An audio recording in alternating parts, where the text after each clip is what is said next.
y te alabaré con todo mi corazón, y te alabaré con todo mi ser, y te alabaré con todas mis fuerzas, porque eres mi Señor,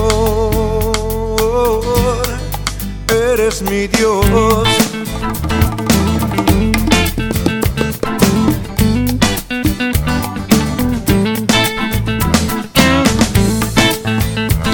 Como el pastor de esta congregación, estamos ya por cumplir en unos meses 20 años de estar en esta congregación aquí con ustedes. Algunos nos dicen, pues llegamos de 9 años o qué, ¿verdad? Pero no, llegamos ya a nuestra mediana juventud, mi esposa y yo. Nuestros hijos, por supuesto, nacieron aquí con ustedes y estamos muy agradecidos por esa oportunidad. Y como hemos tenido un tiempo de mucho trabajo aquí en la congregación, he tenido el privilegio, como les indicaba a ustedes, de ser el pastor de esta iglesia. Déjeme explicar lo más breve que pueda para entrar entonces al pasaje que tenemos, cuál es, según la Escritura, esa responsabilidad y en qué consiste. Y para ello te voy a invitar que abras tu Biblia en Efesios capítulo número 4.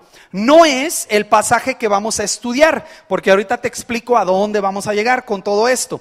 Pero para explicarte precisamente el fundamento de lo que vamos a hacer, te quiero pedir que abras tu Biblia en Efesios capítulo número 4.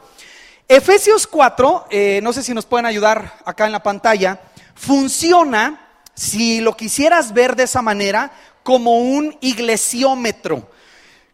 ¿A qué me refiero con eso? Así como nosotros usamos el velocímetro en el auto para indicarnos la velocidad a la que vamos, o el termómetro para medir el frío, también tenemos en Efesios lo que podríamos llamar un iglesiómetro. La semana pasada, como ejemplo, estuvimos su servidor y un equipo de aquí de la iglesia Senda de Vida en el estado de Indiana, en los Estados Unidos. Si usted ubica el mapa, ya es un estado que está un poquito hacia el norte. No es de los estados más norteños en la Unión Americana, pero es un estado que está ya al norte.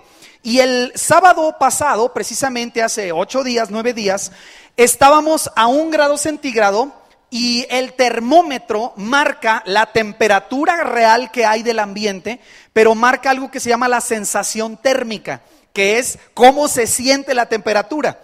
Y estábamos a 1 grado centígrado y a una sensación térmica de menos 8 grados centígrados. Entonces estaba por ahí el pastor Víctor y otros caminando y andando en la calle cuando estaba ese frío y la mandíbula se te entume, los labios se te entumen, entonces tratas de hablar y empiezas a hablar inglés, ¿verdad? Sin saber empiezas a hablar inglés porque el frío es mucho. Así como un termómetro te marca cómo vas, si tu cuerpo está bien, un termómetro te marca la temperatura del día para saber cómo debes ir vestido. También en la Biblia tenemos un iglesiómetro que nos ayuda a marcarnos cómo va la iglesia. Y si tú llegaras a visitar una congregación, a un lugar donde vas a trabajar y vas a estar unos meses, ¿cómo puedes hacerle para saber que esa iglesia es una iglesia bíblica, es una iglesia que honra a Dios? En Efesios capítulo 4 encontramos, si me acompañas allí por favor, a partir del tu versículo número 11, las reglas básicas que la Biblia enseña que se deben cumplir para medir una iglesia. Y lo que vamos a ver, Efesios 4:11 por favor, dice así: y él mismo, está hablando del Señor, constituyó a unos apóstoles, a otros profetas, a otros evangelistas, a otros pastores y maestros. Entonces en tu verso 11 lo que estás viendo es que una iglesia bíblica va a tener líderes. En ese momento los líderes eran apóstoles, evangelistas, profetas, pastores y maestros. Hay algunas funciones de esta que se describen aquí que ya no son las mismas. Por ejemplo, apóstoles, según la misma escritura, solo hubieron 12. Y cuando murieron esos 12, el Señor no levantó a otros 12, porque esos 12 fueron los únicos en los cuales se estableció el fundamento de la verdad, que es la palabra de Dios. Usted va a encontrar una diferencia muy importante cuando va a algunas iglesias donde le van a decir que los apóstoles de esa misma manera siguen existiendo. Y que de hecho la religión tradicional y mayoritaria en nuestro país, la Iglesia Católica Apostólica Romana, cree en eso y ha nombrado y ha dicho que hay uno que es superior a todos los demás y que de hecho es el sucesor de Pedro mismo. Y ellos en su tradición, en su religión le llaman el Papa. Entonces ese papado viene de la idea de que esta idea de los apóstoles tenía una autoridad única que tenía sucesión. Cuando nosotros tomamos toda la escritura completa, nos damos cuenta que cuando esos 12 apóstoles murieron, terminó la autoridad que ellos recibían como apóstoles y quedó impresa en la escritura. Por eso nosotros ahora no tenemos un apóstol que sea la autoridad absoluta y que Dios habla a través de ese apóstol por encima de la Biblia. Y esa es la clave que usted y yo ocupamos entender. Tenemos el trasfondo católico romano en nuestro país muy fuerte, pero ahora hay movimientos tremendos de apóstoles que dicen e indican que ellos tienen a un maestro o a una persona que es superior a todos los demás en autoridad, que es superior a los demás en revelación, que es superior a los demás en oración, que Dios le da poderes a esa persona que no tienen los demás, pero no encontramos fundamento bíblico para eso. Observa el segundo, profetas. Cuando observa el primero, que es apóstoles, esa sección ahora, si nosotros utilizáramos esa palabra apóstol, indicaría a una persona que ayuda, dos formas: ayuda a supervisar varias iglesias, o una persona que es enviada, un misionero sería un apóstol. Depende cómo quieras usar el término. Pero si nosotros usamos el término, por ejemplo, Tony es el líder de 8 iglesias, podríamos decir en un sentido que él está haciendo un trabajo de apostolado. Pero la diferencia es que no diríamos que Tony tiene mayor autoridad que cualquier creyente para orar, o que él tiene poderes superiores que cualquier creyente. Esa es la diferencia principal. Pero sí existen líderes que pueden llamarse apóstoles. En el sentido del profeta, este libro que usted está leyendo, esta carta escrita por Pablo, fue obviamente escrita cuando no teníamos el Nuevo Testamento completo. Por eso los profetas eran una parte esencial de la iglesia. Eran personas que Dios había dado el don para que Dios les hablara a ellos, y lo que ese profeta dijera era probado, comprobado por otras personas dentro de la congregación. Y Dios utilizaba a este profeta para dar dirección a la iglesia. ¿Qué cambia hoy? Que nosotros tenemos la palabra de Dios completa, de Génesis a Apocalipsis, y esto nos indica que nosotros no ocupamos hoy a esa persona que por encima de la Biblia nos da una revelación. Dios puede hablarnos libremente porque es Dios y Él nos habla de muchas formas, pero la forma inequívoca es por lo que está escrito. El Espíritu Santo mismo toma de lo que se ha escrito y lo puede revelar al corazón, o puedes tener maestros o una persona que te explica la Biblia, pero no una persona a quien Dios le habla de una manera exclusiva, saltándose la Biblia, saltándose tu iglesia, saltándose el Espíritu Santo. Eso terminó con la época apostólica. Pero ¿qué vemos en Efesios? Líderes, apóstoles, profetas, tenemos evangelistas, que en la Biblia hay personas que eran dotadas, tenían este don, y otros pastores. Y aquí dice doctores, no voy a pensar en esa palabra como un médico, ¿verdad? Se refiere a maestro, alguien que es docto en. ¿Qué te indica tu verso 11? Básicamente que si tú quieres medir una iglesia, las iglesias bíblicas fundamentadas en la escritura tienen alguna estructura de liderazgo. ¿Sale? Los nombres pueden variar. En algunas denominaciones se llaman presbíteros, en otras se llaman obispos, en otras se llaman diáconos. Los nombres de liderazgo pueden variar, pero lo que notas es que tenemos en Efesios 4:11 una estructura de líderes. En esta congre, yo soy su hermano, igualito a cualquiera de ustedes. Mis oraciones llegan al Padre porque las hago en el nombre de Jesús, igual que como sus oraciones llegan al Padre porque usted las hace en el nombre de Jesús. ¿Estamos claros en eso? Yo no oro en mi nombre. Si oro en mi nombre no me aceptan. Yo oro en el nombre de Jesús. Cuando le pido a mi Padre que sane una persona, yo no tengo el don de sanidad, pero si mi Padre quiere hacerlo, lo puede hacer tan efectivamente como si ora usted. Sus oraciones son igual a las mías. Yo tengo el mismo Espíritu Santo que usted. Podemos entender los dos, usted y yo, la Biblia de la misma manera. Pero la única diferencia es que yo tengo dones diferentes a los de usted. Usted tiene dones diferentes a los míos. Y en esta congregación, en este momento, a mí me corresponde tomar la función de un pastor. Ahora, ¿cómo medimos si un pastor está haciendo bien su trabajo? Hay varias maneras en la Biblia, varios lugares de donde se toma la imagen de qué debe hacer un líder de una iglesia.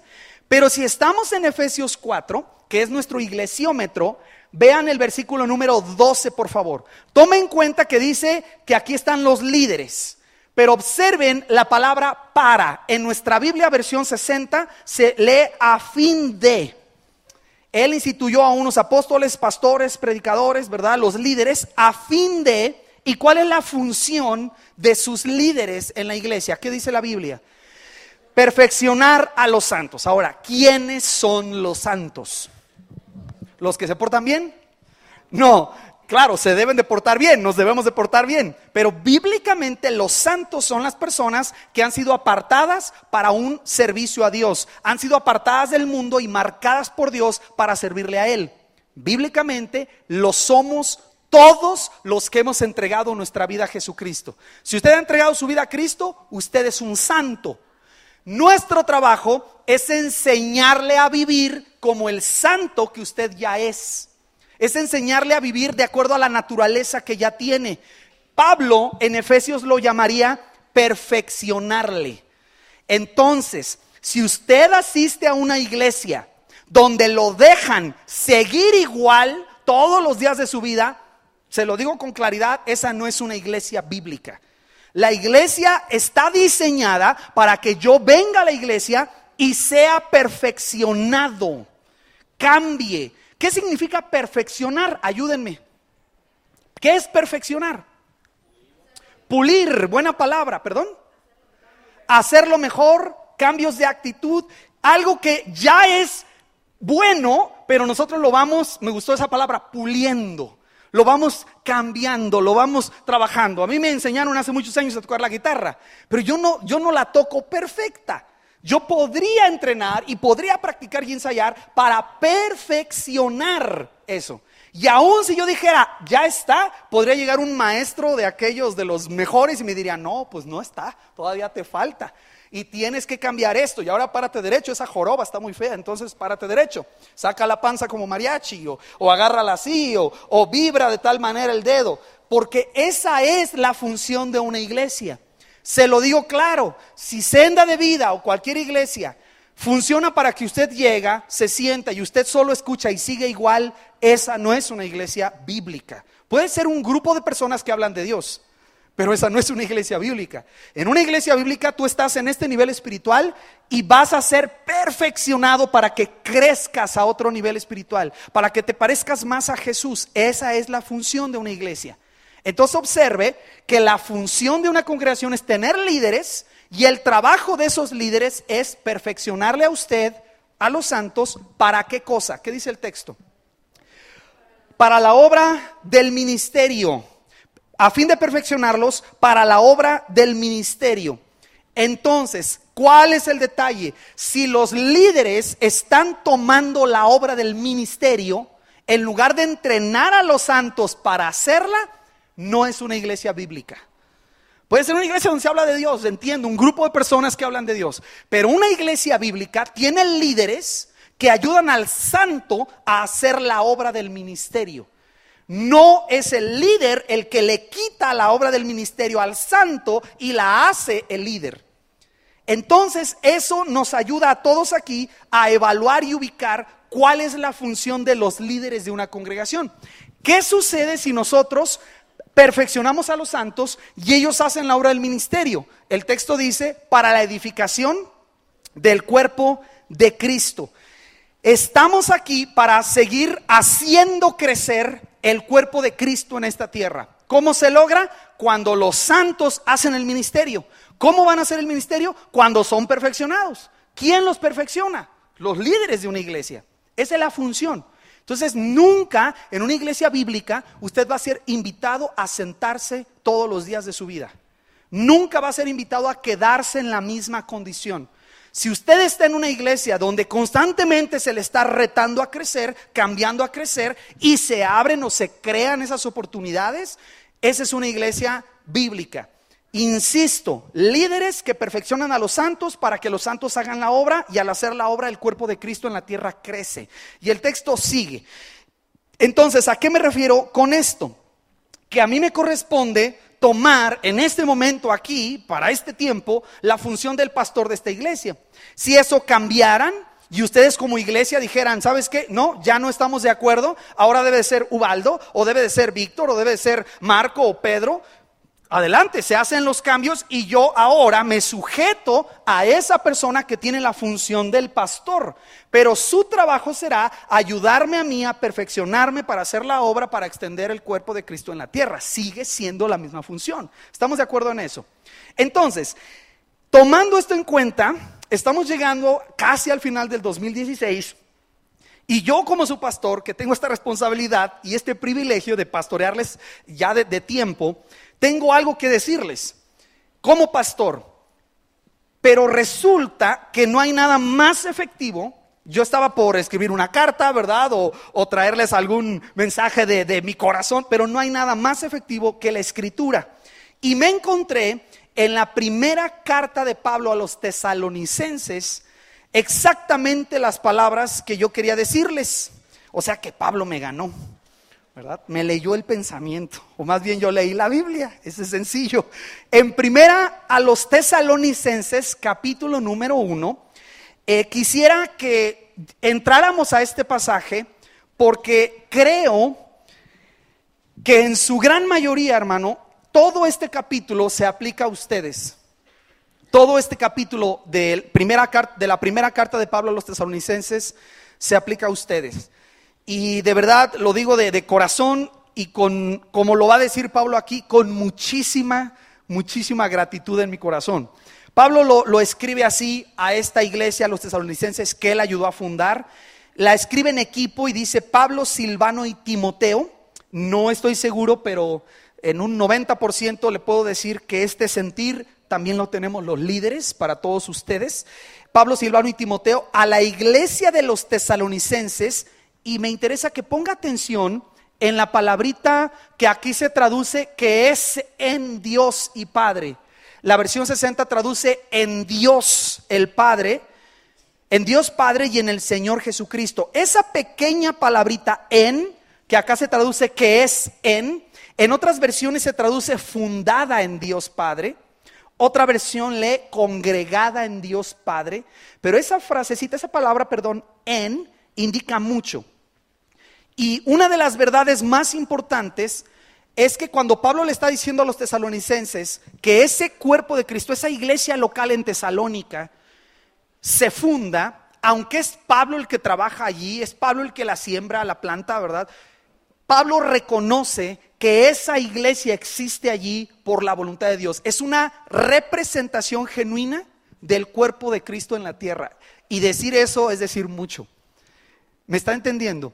Es una representación genuina del cuerpo de Cristo en la tierra. No es pirata la iglesia a los tesalonicenses, de Tesalónica. Es una iglesia que está fundada en Dios Padre y en el Señor Jesucristo. Y hermanos, de verdad, estamos convencidos que ustedes como grupo de personas, los líderes, las células, los hermanos que trabajan, mujeres, son una iglesia fundada en Dios Padre y en el Señor Jesucristo. Han habido otros pastores antes de mí, gente que abrió el terreno, abrió la brecha, a través de los cuales se proveyó este edificio, personas que trabajaron pastoreándoles a muchos de ustedes muchos años, pero encima, o vamos a decir por debajo y por encima del trabajo de un pastor, ustedes son una iglesia en Dios Padre y en el Señor Jesucristo. Y es importante entender eso, porque como cuerpo de Cristo, Recuerdo en mis primeros años de cristiano, yo tenía muchas preguntas. ¿De veras estaré en la iglesia verdadera? ¿Qué tal si aquí es una secta que me están lavando el coco? ¿De veras estaré en la iglesia verdadera? Acabamos de ver un iglesiómetro, estamos fundados en la Escritura y puedo decirlo de ustedes, hermanos, ustedes son un grupo de personas en Dios el Padre, como está allí, que es en Dios Padre y en el Señor Jesucristo. Y luego Pablo, como siempre, saluda. Este era un saludo típico de sus tiempos, gracia y paz. Pero aquí la diferencia que hace Pablo es de quién viene esa gracia y paz. Gracia y paz era como decir en nuestros tiempos hola o qué onda o buen día, gracia y paz. Se empezaban las cartas así. Pero aquí una diferencia esencial es que Pablo reconoce que esa gracia y paz vienen de Dios Padre y de nuestro Señor Jesucristo. Y ustedes como iglesia son una iglesia que tienen precisamente eso. Permítanme mostrarles, o si me acompañas por favor al versículo número 2, allí mismo. Y este es, hermano, el mensaje principal que yo quisiera darles como su pastor. Y es básicamente un mensaje de gratitud a ustedes, hermanos, de muchas gracias por el trabajo que ustedes hacen. Pablo lo dice así: damos siempre gracias a Dios por todos vosotros. Siempre damos gracias a Dios, haciendo memoria de vosotros en nuestras oraciones. Nos ha tocado, hermanos, por la gracia de Dios, sin pedirlo ni buscarlo nosotros, extender el ministerio que ustedes están haciendo aquí en México, en Senda de Vida, a otros países. Nos ha tocado extender este ministerio a otros países aquí en Latinoamérica, en los Estados Unidos, en Europa y en un país, por lo menos un par de países en Asia, en Medio Oriente. Y siempre, hermanos, que yo estoy en una mesa hablando como el pastor de esta iglesia con otras personas, siempre al hablar de ustedes, lo que sale inmediatamente en mi corazón es gratitud. Y le comento, hermano, esto porque me ha tocado hablar con otros pastores y lo que sale a veces no es gratitud. Es tan difícil la situación de un pastor en una iglesia en ocasiones, es tan demandante que a veces hay iglesias que consumen a sus pastores. Y si no me cree, hable con los creyentes que tengan más tiempo, que hayan ido a otras iglesias. Las iglesias somos capaces de consumir a nuestros líderes. Y me ha tocado estar delante de una taza de café con pastores que hablan de sus congregaciones como lugares donde han sido lastimados, donde han sido heridos, donde han sido dañados, ellos y sus familias. Pero hermanos, como dice el verso 2, y Pablo se acordaba de los tesalonicenses, a mí me ha tocado estar en reuniones donde me preguntan de mi congregación, de ustedes, y hermano, lo que sale es una gratitud en mi corazón por ustedes. Siempre que me acuerdo, no estoy, ay, esa iglesia de Senda de Vida, ay, esas lonas, ay, esos hermanos son líderes. No, hermano, sale una gratitud fuerte en mi corazón y de verdad es por cada uno de vosotros. No tenemos por el número mediano de la iglesia que somos oportunidad de sentarnos a comer con cada uno de ustedes, pero cada que pensamos en ustedes, o por ver la transformación, o por ver el trabajo, o por ver su liderazgo, o por ver su fidelidad en asistir, producen gratitud. Y usted ve a Pablo, cómo él se acordaba de los tesalonicenses y cada que se acordaba producía gratitud. La iglesia de los tesalonicenses no le producía dolores. Hay otras que sí, Pablo dice, ustedes me producen dolores de parto. Le decía a unas iglesias, bien duro. Pero a la iglesia de los filipenses, eran congregaciones que nutrían el espíritu de Pablo. Y yo les quiero agradecer de verdad porque nos toca la oportunidad de hablar de ustedes donde vamos, de contarle a las personas donde Dios nos ha puesto. Siempre la iglesia y al orar hay cargas normales, siempre y muchas, de muchas áreas, pero lo que más producen ustedes, hermanos, en nosotros, en mi familia, en un servidor, es gratitud. En verdad se los digo, no estoy predicando del mensaje del texto bíblico. Este texto me da una estructura, es bíblico lo que les estoy diciendo y me da mucho gusto que esto sea nuestro caso, que este sea el caso de ustedes, que no seamos una congregación que produce a todo mundo dolores de parto. Unos cuantos sí, les ha ido mal, le hemos dado la parte fea de nuestra iglesia y le pedimos perdón. No es nuestra intención, no lo hacemos a propósito, pero en la gran mayoría, gente que ha escuchado de ustedes, se produce acción de gracias, se produce alabanza a Dios por escuchar lo que ustedes están haciendo. Quiero que notes el versículo número 3, y básicamente aquí hay 3 cosas básicas que producen esa gratitud. No sé si las puedes ver en el versículo 3. A ver quién las encuentra. Bueno, todos las van a encontrar, están muy fáciles, pero hay 3 cosas que producen ese sentir de gratitud en Pablo. Él dice: sin cesar acordándonos delante del Dios y Padre nuestro de la obra de vuestra fe y del trabajo de amor y de la tolerancia de la esperanza del Señor nuestro Jesucristo. ¿A qué me refiero con estas 3 cosas? La primera es que Pablo dice que constantemente se está acordando de la obra de vuestra fe. Te voy a leer unas versiones diferentes. Aquí dice de la obra de vuestra fe. Esta versión dice: recordamos la actividad de vuestra fe, la obra de fe o la obra realizada por su fe. Y yo puedo decir que ustedes son precisamente una congregación que tiene una fe firme, que está puesta en nuestro Señor Jesucristo, pero esa fe se nota en sus obras. No son una iglesia que solo habla de tener fe, son una congregación que realmente tiene fe y lo demuestra por la manera en cómo ustedes accionan. Si la fe, como dice Santiago, sin obras es muerta, Santiago pregunta: ¿cómo sabemos que una persona tiene fe? ¿Qué tenemos que ver? Sus obras. Ustedes, hermanos, como congregación, son gente que cuando uno se acerca a ustedes, lo que ve es esa fe que ustedes tienen, pero se ve por sus obras.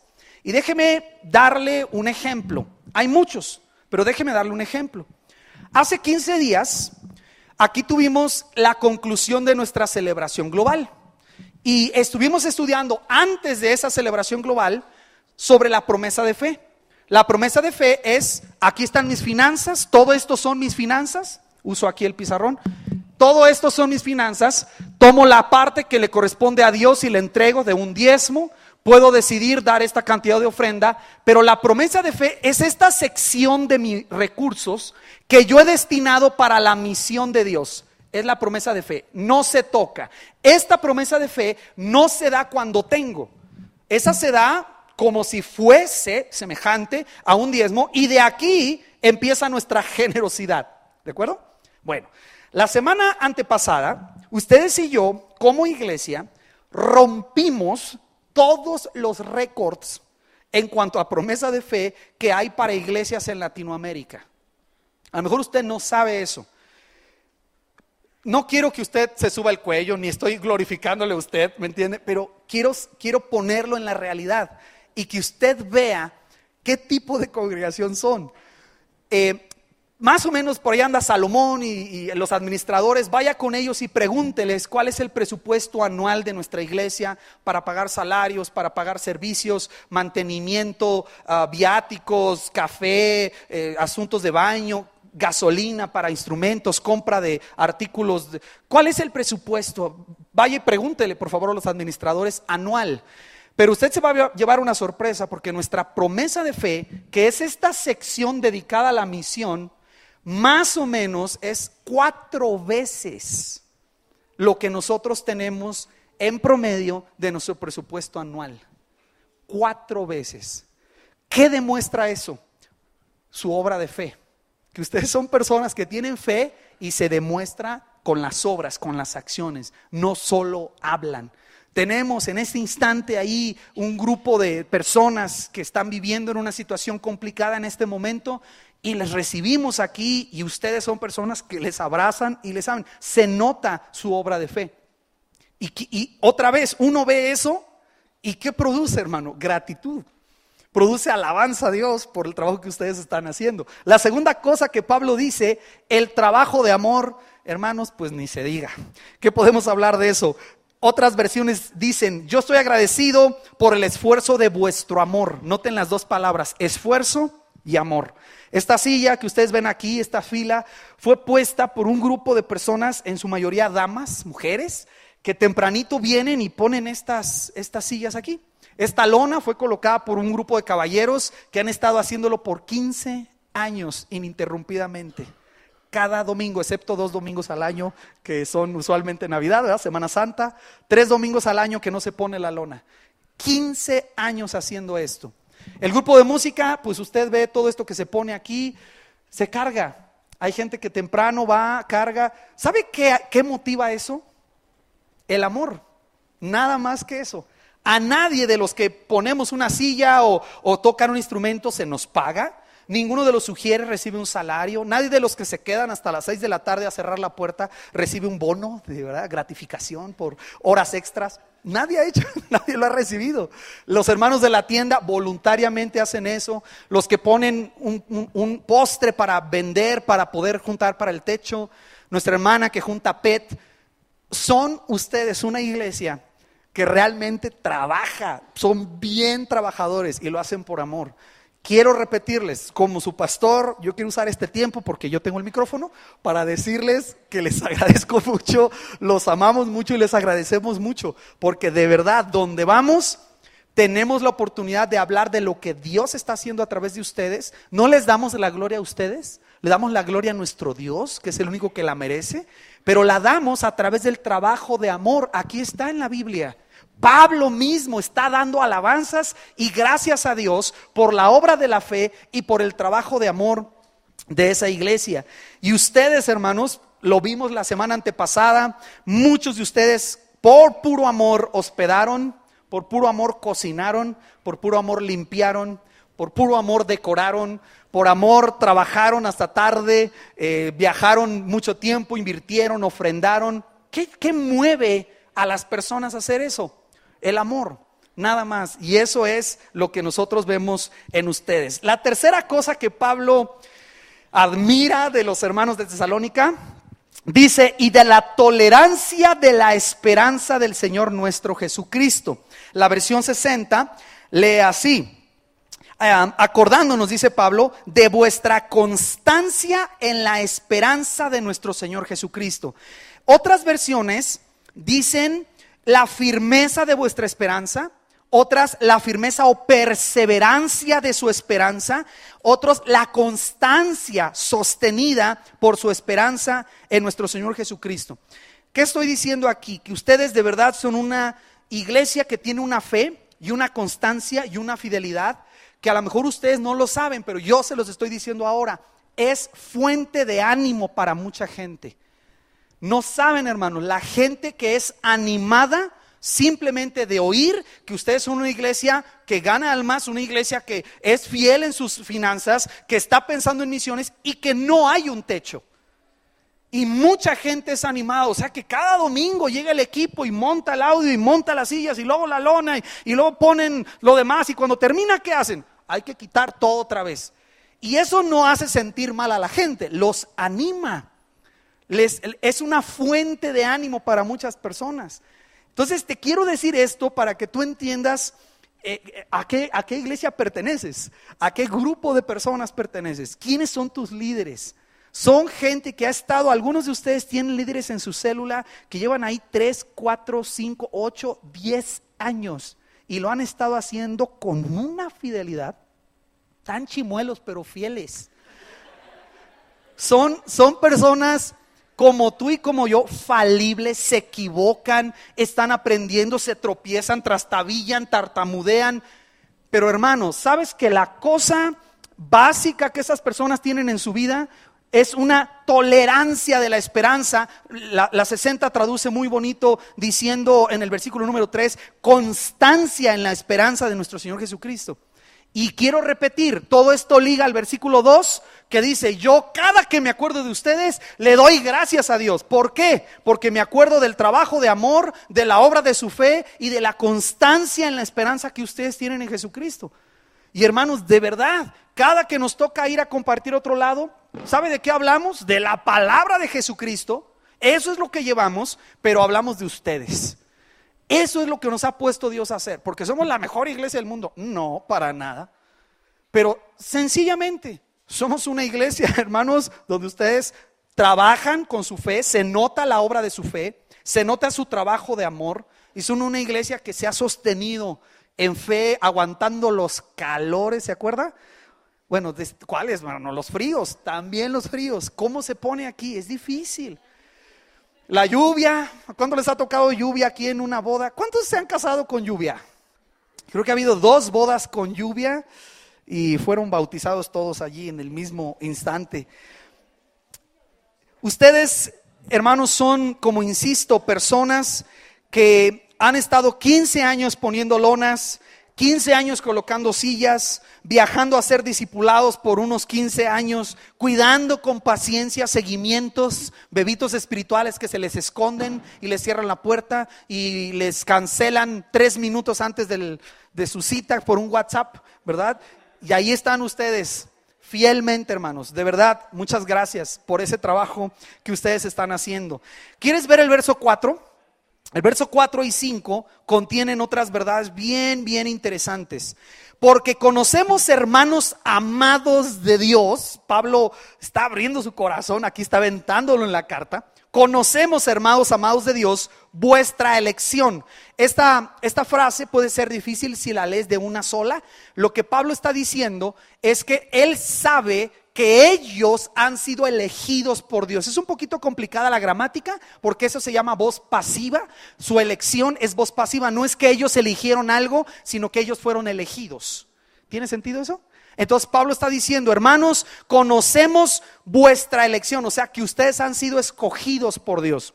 Y lo confirmo, ustedes han sido traídos de esta iglesia por Dios, ¿verdad? Fueron una bendición, ya han sido una bendición desde que han llegado. Verso 5, pues nuestro evangelio, dice Pablo, no llegó a vosotros en palabras solamente, sino también en poder, en el Espíritu Santo y tercera, en plena certidumbre. Aquí, ¿cómo traduce? En gran plenitud. Como sabéis, cuáles fuimos entre vosotros por amor de vosotros. ¿Qué está diciendo Pablo aquí?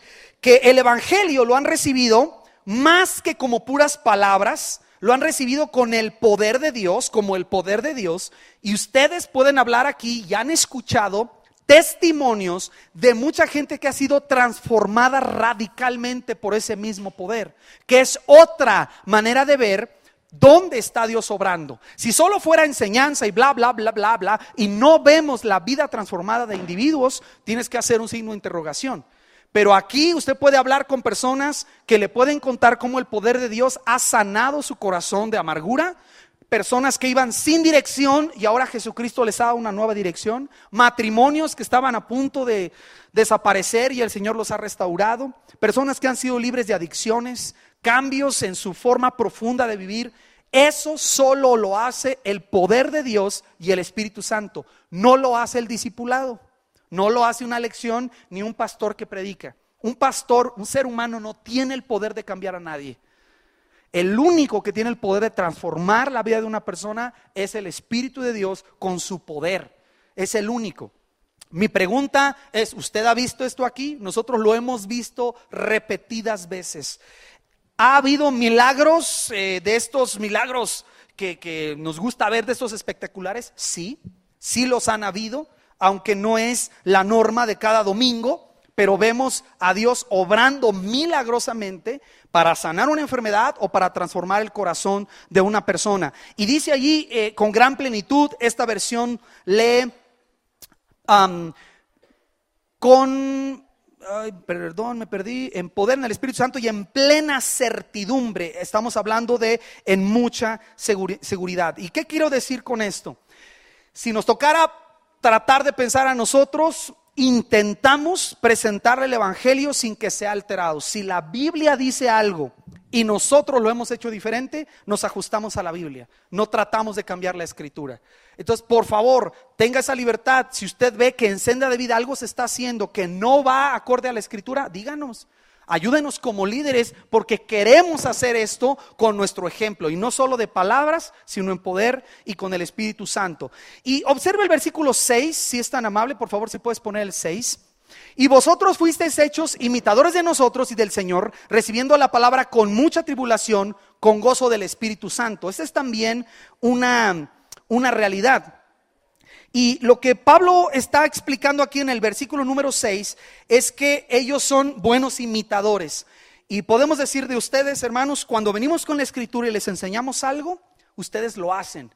son obedientes a la palabra, y eso es precisamente lo que Pablo está explicando. Hace año y medio empezamos un proceso en esta iglesia.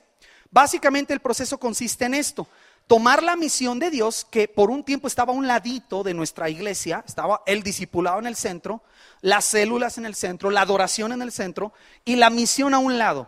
Hace año y medio empezamos un proceso donde, viendo la escritura, les enseñamos, ¿sabe qué? La misión de Dios no puede estar a un lado. La misión de Dios, ¿dónde debe estar? En el centro de lo que es una iglesia. Y sabe, hermano, que todos ustedes, obedientes, como dice aquí, imitadores, siguieron esos pasos y alinearon su vida a lo que es la misión de Dios. Y otra vez, esto solo produce mucha gratitud. Tuve esta semana, recibí un mensaje, se los puedo enseñar en mi teléfono, de un amigo que tengo en El Salvador, y estaba buscándome en un grupo de otras personas. Yo fui entrenador de un curso al que él asistió. Entonces él estaba en este curso, nos conocimos durante un par de semanas trabajando juntos, y obviamente regresó a su país. Y ahora, esta semana pasada, estaba buscándome frenéticamente. ¿Y quién tiene el número de Alex? Y contáctenme con Alex. Ya que nos contactamos, me manda un mensaje que dice: hermano, le quiero dar gracias a Dios por tu vida, porque acabo de estar en unas reuniones donde estamos escuchando mucho de tu iglesia. Y esto era en El Salvador, una iglesia que está haciendo una celebración global, y tienen el entrenamiento de enfoque global durante la celebración, y varios de los entrenadores de enfoque global están usando como ejemplo a ustedes, Senda de Vida, para animar a otros creyentes con lo que ustedes están haciendo.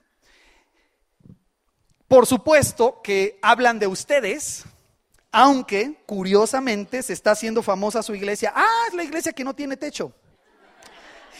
Le digo, pues ojalá no nos conozcan por eso, ¿verdad? Pero, es la iglesia que no tiene techo. Entonces, ustedes, hermanos, vean el verso 7, por favor, si lo quieres poner y eres tan amable. El verso 7 dice: en tal manera que habéis sido ejemplo a todos los que han creído en Macedonia y en Acaya. Entonces Pablo le está echando sus flores a la iglesia tesalónica, porque con todos sus errores y sus problemas han sido ejemplo para otros. Y debo decírselos, ustedes han sido ejemplo para otros. Mucha gente habla de la manera en cómo ustedes hacen discípulos. No es la mejor forma, no es la mejor manera en este planeta, pero es un ejemplo para muchas iglesias de cómo se hacen discípulos. Y ustedes precisamente han hecho esto.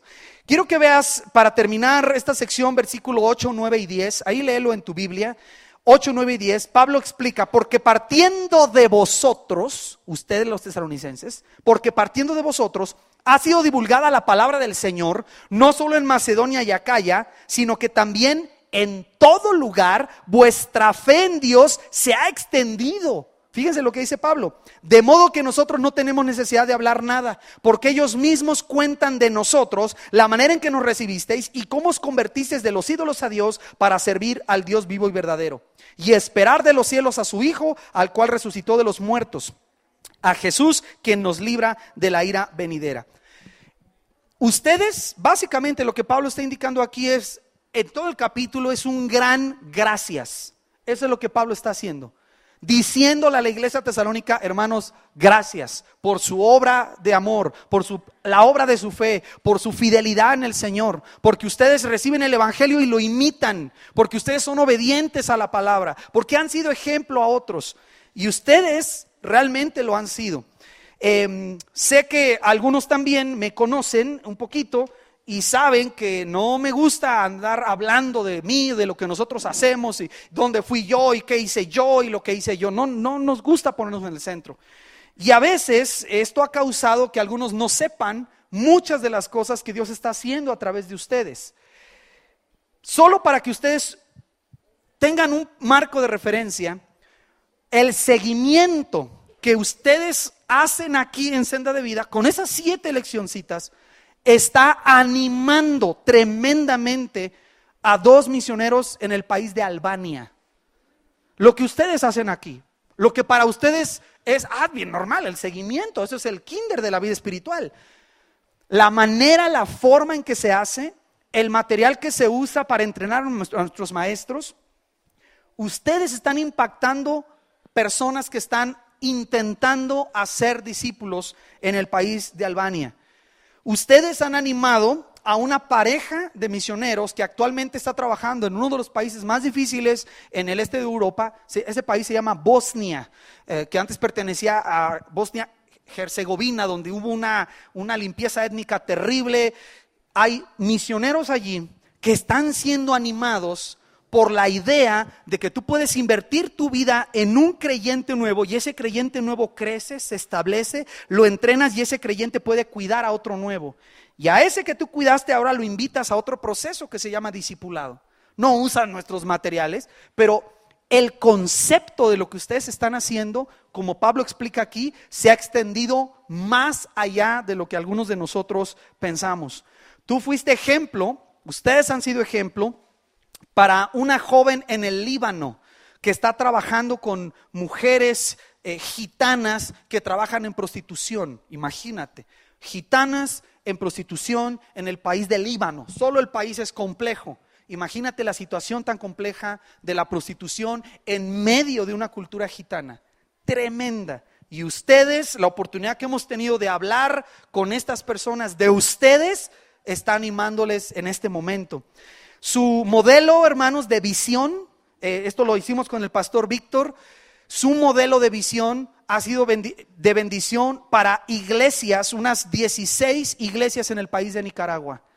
Lo que ustedes están haciendo ha impactado el país de Costa Rica a través del proceso de seguimiento que también se fue a compartir.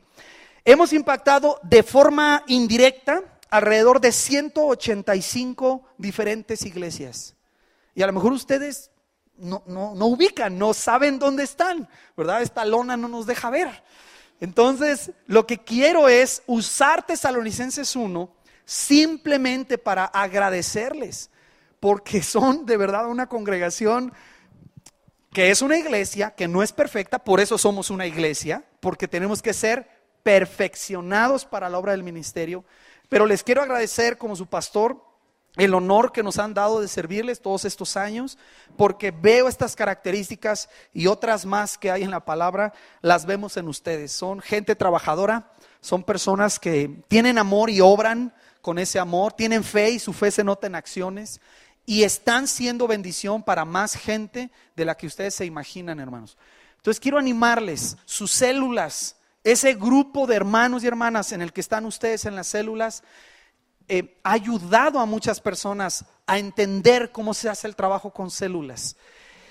Tuvimos el honor, el privilegio de hace 3 años enviar al pastor Daniel con un equipo de personas, y se ha plantado una iglesia en Chicoloapan y van creciendo, están creciendo. Las familias, hay familias que están siendo transformadas, y ahora estamos orando por una ciudad que se llama San Juan de los Lagos y queremos hacer lo mismo.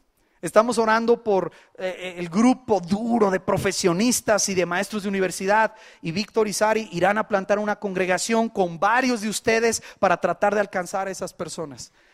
¿Por qué hacemos eso? Porque queremos, nuestro anhelo y nuestra pasión es ser una representación genuina del cuerpo de Cristo en esta tierra. No somos perfectos, nadie lo somos, y desde aquí le pido perdón si en alguna manera algo que hayamos hecho aquí en 20 años seguramente nos hemos equivocado de tantas formas que ni las alcanzamos a contar. Pero si algo hemos hecho mal, le pido perdón genuinamente, especialmente porque no sé si lo hemos hecho. Pero si lo hemos hecho, venga conmigo, díganos, hermano, y te queremos pedir perdón, queremos que nos ayudes a ver por qué camino vamos. Pero la principal razón es venir con ustedes a Tesalonicenses 1 y simplemente agradecerles. De verdad, hermanos, como Pablo dice, cada que me acuerdo de vosotros en mis oraciones, doy gracias a Dios por todos vosotros, acordándome de la obra de su fe y del trabajo de su amor y de cómo ustedes son constantes en fidelidad. Y nada más nos da emoción pensar en lo que viene en 2017. Porque les tengo una muy buena noticia. La semana pasada, mi esposa y yo, con el pastor Víctor, mi hermano Jonathan y su esposa, estuvimos visitando la iglesia, nuestra iglesia hermana, la iglesia wesleyana de la universidad. Es una congregación de unas 4,000 personas Es una iglesia amplia, grande, que se encuentra al lado de la universidad. El día viernes estuvimos compartiendo con los estudiantes de la universidad, un grupo como de 4,000 personas, 4,000 estudiantes.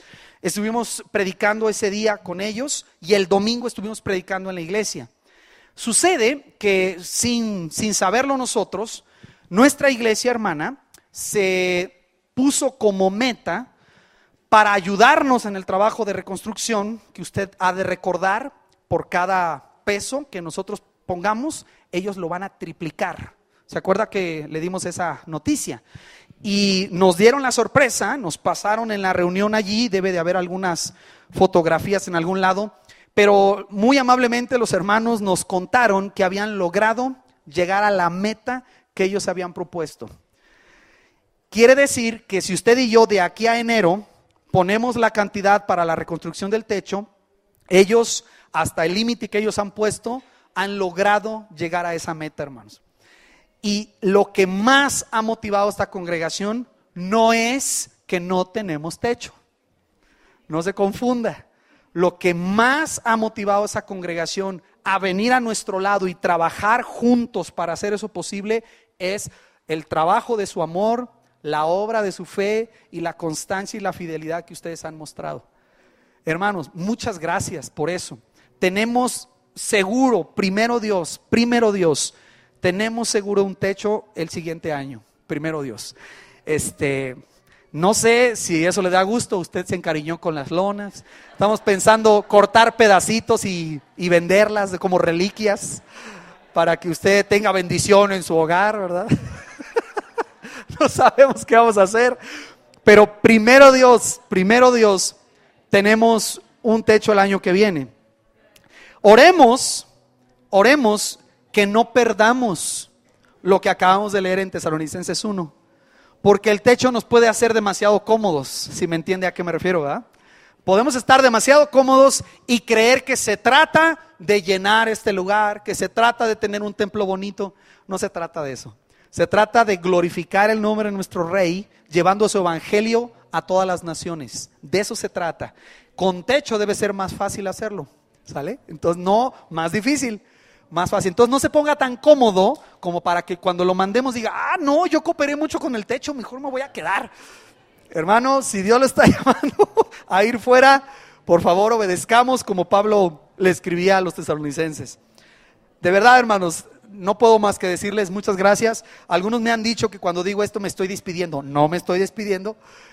Nada más quiero decirles gracias por el trabajo que han hecho, su fidelidad, a los líderes de esta iglesia que duro están aguantándonos y siendo desafiados, y se estiran tantito y empiezan a agarrar aire y viene otro estirón, y agarran aire y viene otro estirón, y pobrecitos, ¿verdad? Algunos se han reventado de repente por ahí, por eso los ve tan aguados y guangos, ¿verdad? Pero bien entrones, son gente bien trabajadora y les quiero agradecer mucho, de verdad, hermanos, el trabajo que están haciendo. Les amamos mucho.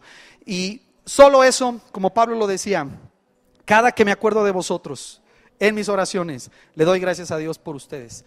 Y de verdad, gracias, hermanos, por ser una congregación que cuando uno la voltea a ver y uno se acuerda de ustedes, producen esa gratitud, producen alabanza a Dios, producen carga buena y sana para orar por ustedes. Les amamos mucho y queremos seguir adelante. Les invito a que oremos. Señor, creo que en este pasaje en Tesalonicenses hay la expresión de muchos de los que somos pastores o líderes en una iglesia. Muchos hemos visto congregaciones tuyas que son así. También muchos hemos visto lo que nos falta para llegar a ser una congregación así. Te queremos pedir perdón y que nos ayudes, porque nuestro anhelo y nuestro corazón es parecernos a tu Hijo Jesús. Nos equivocamos, Señor, y cometemos errores, y te queremos pedir que esos errores no destruyan tu obra, que esos errores no afecten tu iglesia, aunque sabemos que tu iglesia es esta mezcla extraordinaria de tu poder y tu Espíritu Santo con la falibilidad y la finitez humana. Y aún en medio de ello, tú obras poderosamente para extender tu evangelio a todas las naciones de esta tierra. Y creemos que tú vas a usar esta congregación para llegar a lugares donde no habíamos soñado ir, y ganar personas que no conocemos y llegar a familias que todavía no escuchan de ti. Y vas a usar a mis hermanas y hermanos que han sido entrenados en esta congregación, poniendo lonas y montando sillas y cargando equipo y cuidando amorosamente a un creyente nuevo.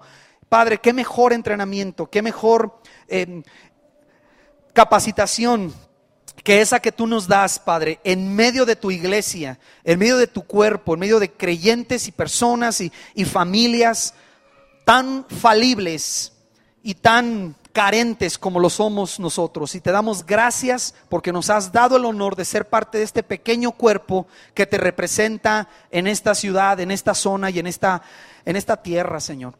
Qué privilegio formar parte de un cuerpo sano, de un cuerpo, Señor, que se convulsiona mientras crece, de un cuerpo, Señor, que le duele modificarse y crecer. Pero qué privilegio más grande formar parte de un cuerpo que está vivo y que tiene tu espíritu.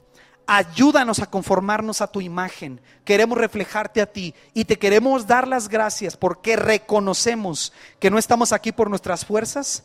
Tú has traído a esta iglesia aquí por la sangre de muchos otros en el pasado, por el dolor de muchos otros, por las lágrimas y la oración de mucha gente que estamos aquí. Estamos aquí por la generosidad de otros, no por la nuestra, sino por la generosidad de otra gente. Estamos aquí porque otros nos predicaron, porque otros han sido pacientes con nosotros. Y queremos solamente dar de gracia lo que de gracia hemos recibido, Señor. Te alabamos y de todas estas reflexiones y pensamientos, mi Señor, lo que queremos declarar con toda nuestra voz y con toda claridad es que toda la honra de eso la mereces tú. Que toda la gloria de lo que esta iglesia puede ser de ánimo y de testimonio a otros, la mereces tú, Señor. Tú eres el que mereces el aplauso y la admiración. Tú eres el que mereces ser reconocido más que un grupo de creyentes. No queremos que Senda de Vida sea reconocida. Queremos que tu nombre sea levantado, Señor, como lo más alto. Porque no hay otro nombre bajo el cielo dado a los hombres en que podamos ser salvos. Y no hay otro nombre más grande que el que ha recibido tu Hijo Jesucristo. Gracias, mi Señor, por darnos esta oportunidad de ser parte de este grupo de personas en la tierra que existimos para glorificarte a ti. En el nombre de Jesús te damos gloria. Amén. Y te alabaré con todo mi corazón, y te alabaré con todo mi ser, y te alabaré con todas mis fuerzas.